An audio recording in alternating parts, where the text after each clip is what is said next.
Hello बच्चों, मौसम में गर्मी में एक टॉपिक हमारा लास्ट अब बचा रह गया है, जिस पर भी बहुत सारे न्यूमेरिकल्स आते हैं।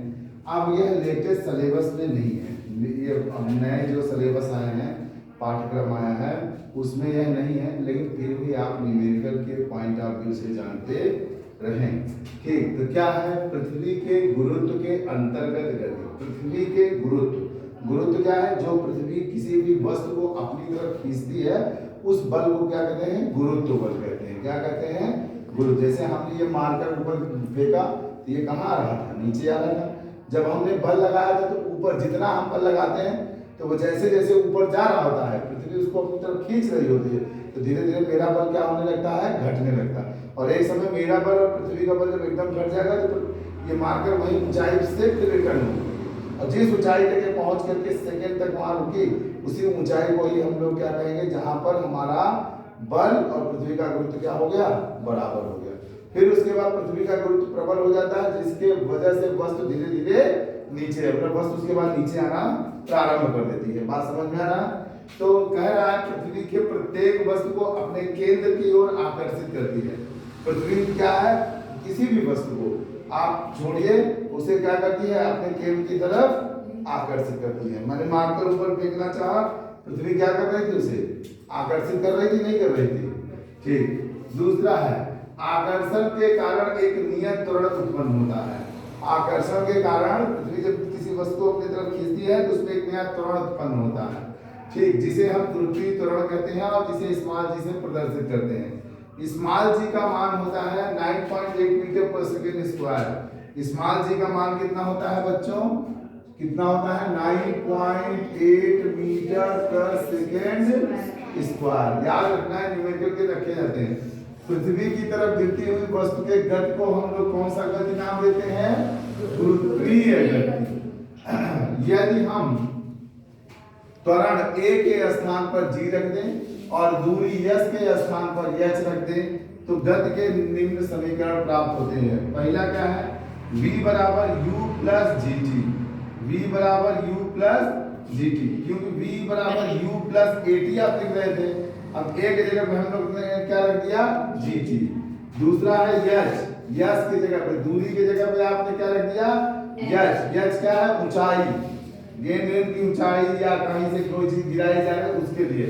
ut plus half G T square. ut plus half G, a की जगह पे g रख दिया गया जी टी स्क्वायर। तीसरा है v square is equal to u plus 2gh। इस तरह का समीकरण प्राप्त होता है। फिर कह रहा है कि यदि वस्तु को मुक्त रूप से छोड़ दें, अगर हम किसी भी वस्तु को ऐसे फ्री छोड़ दें गिरने के लिए, तो उसका जो प्रारंभिक वेग होता है वह क्या मान लिया जाता है? शून्य। तो v बराबर क्या हो गया? gt। v बराबर क्या हो गया? gt। h बराबर क्या मिल जाएगा? हाफ gt, क्योंकि u का मान हम 0 रखते जाएंगे। इस समीकरण में भी रखेंगे, इसमें भी रखेंगे। जब इसमें रखेंगे तो हमको फाइनली क्या मिलेगा? Half gt square. तीसरा क्या मिलेगा? v square is equal to 2gh। इस तरह से हमको ये तीन समीकरण फिर मिल जाएंगे। फिर कह रहा है कि गेंद यदि ऊपर की तरफ जाने पर गति कम कर देती है, जैसे गेंद ऊपर ऐसे फेंकेंगे, जैसे जैसे ऊपर जाती जाएगी गेंद, वो क्या होती जाएगी? गति उसकी क्या होती जाएगी? यहाँ तेज होगी, यहाँ तेज होगी गति, फिर यहाँ से यहाँ तक पहुँचने में थोड़ी धीमी हो जाएगी, फिर यहाँ से यहाँ पहुँचने में और धीमी हो जाएगी। यहाँ पर हमारा बल और पृथ्वी का गुरुत्वाकर्षण बराबर हो जाएगा, तो गेंद यहीं से फिर क्या करने लगेगी? रिटर्न करने लगेगी, नीचे आने लगेगी। अब इसकी गति क्या हो जाएगी? बढ़ जाएगी, और नीचे आएगी, और बढ़ जाएगी, एकदम नीचे आ जाएगी, बढ़ती जाएगी। जब मिट्टी से टकराएगी तब समाप्त होगा। तो गेंद ऊपर की तरफ जाने पर गति कम कर देती है, जिसे हम क्या कहते हैं? मंदन कहते हैं। ऊपर जब जा रही है उसकी गति कम हो जाती है, तो उस क्रिया को क्या कहते हैं? मंदन कहते हैं। तो मंदन के समय v बराबर u माइनस जी टी। अब क्यों मंदन? तो a के स्थान पर क्या कर देंगे? माइनस जी।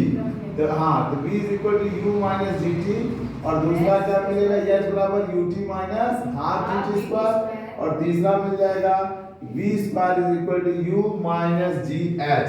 इस तरह से हमें गति का ये तीन समीकरण, जो मतलब 9 समीकरण बन गए, 3 3 6 3 9 समीकरण जो मिलते हैं, ये न्यूमेरिकल के पॉइंट ऑफ व्यू से बहुत इंपॉर्टेंट है। लेकिन हालांकि इतना टफ आपके यहाँ से सिलेबस से हट गया है, फिर भी आपको जानना चाहिए यदि आगे पढ़ना है तो, साइंस रखना है तो, इसलिए थोड़ा सा डिटेल पे विशेष ध्यान दीजिए।